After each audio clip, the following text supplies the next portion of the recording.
In this video, guys, I would like to create a function or the method which return us how many ratings has the book. Okay, how many ratings? Not the average rating, but how many ratings. For example, here we have 3 rating. Here we have 3 ratings as well. Okay, so how many? So I will put here def, and I will call it rating count, or you can try it by yourself if you want.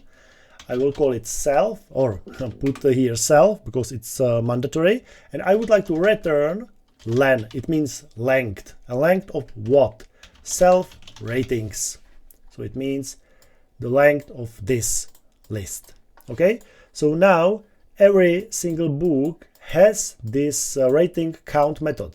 We can try. Here I would like to call, for example, I will erase this and put here rating count.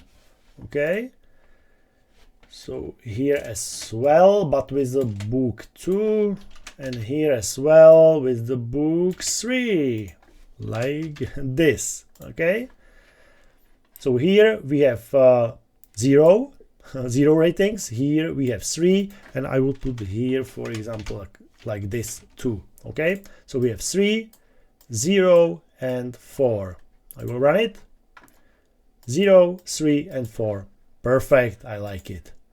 Yes, and that's it, guys. So I hope that you understand how to make this.